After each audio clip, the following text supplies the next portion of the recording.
has dedicated her life to sports, including wrestling, track and field, cross country, and now football. And she says in the past, she always had a feeling she wanted to try out for football, but it was other people's opinions that held her back. The National High School Rodeo Association has been around since 1949 and has steadily seen an increase in its numbers over the years, especially this season with the season opener this weekend in Payson with about 300 contestants. Jessica McDonald has accomplished what some would call impossible, facing injuries, becoming a single mother, and she has a message for young female athletes. So just the 1, 2, 3, 4, I declare the more. Oh no! 3, 4, 5, 6, 7, 8. One of them being vegan, right? Yes. So Chase Field, I don't know if you've seen this. They're selling a Royal Rumble burger. Have you seen this thing? I was born with mild cerebral palsy, and it's really affected me all throughout my life. There's been places in my life where I've been an outcast, but there's a lot of places where I've been accepted. So I was born with a rare syndrome called Klippert-Trenaunay-Weber syndrome, and that led my feet to get swollen. And so as I was growing up, my feet got swollen and it got to the point where I couldn't walk.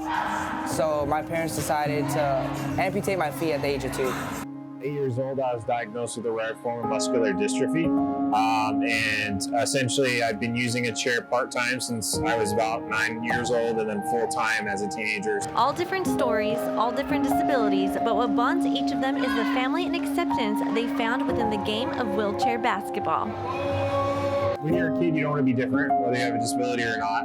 Robert Reed understands the adversity of adapting to a wheelchair and shares how wheelchair basketball provides inclusion. When I found wheelchair basketball, it really changed the game for me.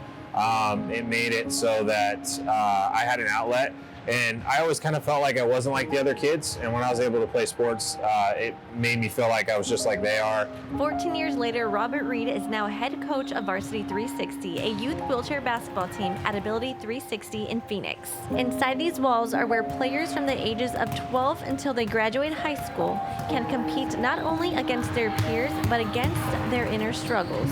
Basketball's really helped, I guess, my confidence in myself. Some of us are amputees, some of us are born with a disability, some of us develop a disability.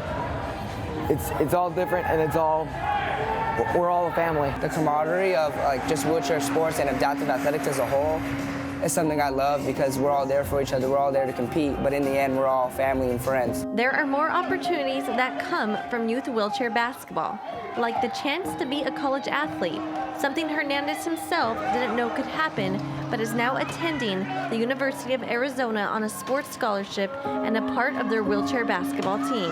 Like I was just talking to earlier, one of the players, he wants to go to college to play wheelchair basketball, and he was asking me questions. I just told him, you gotta put in the work. Another youth career will be coming to an end this season, and although Hagen Cakes doesn't know what's next, he says this. I want our team to have that family dynamic no matter who's on the team. And if you're hesitant to be a part of an adaptive sports team, just don't be afraid. There's many resources out there for disabled people. I know Ability 360 is here to help you wherever you're from. I know there's resources out there to help you. In Phoenix, Serina Perez, Cronkite Sports Report. So today is National Cereal Day. So I was wondering if you had a favorite cereal. I don't really eat cereal these days, but when I was a kid, my favorite was Cinnamon Toast Crunch. Honey Nut Cheerios, here I come. Apple Jacks. Apple Jacks? I love Apple Jacks. Do you prefer pouring the cereal in first or the milk? Cereal in first, definitely. You gotta get it that perfect, Yeah, that's the only way to do it. I don't know, you're a little weird if you put it. I think cereal should always go first and then the milk. And it's really important to get that cereal to milk ratio because you don't want to end up with a whole bunch of cereal left. You don't want to end up with a whole bunch of milk left. You want to play for the tie.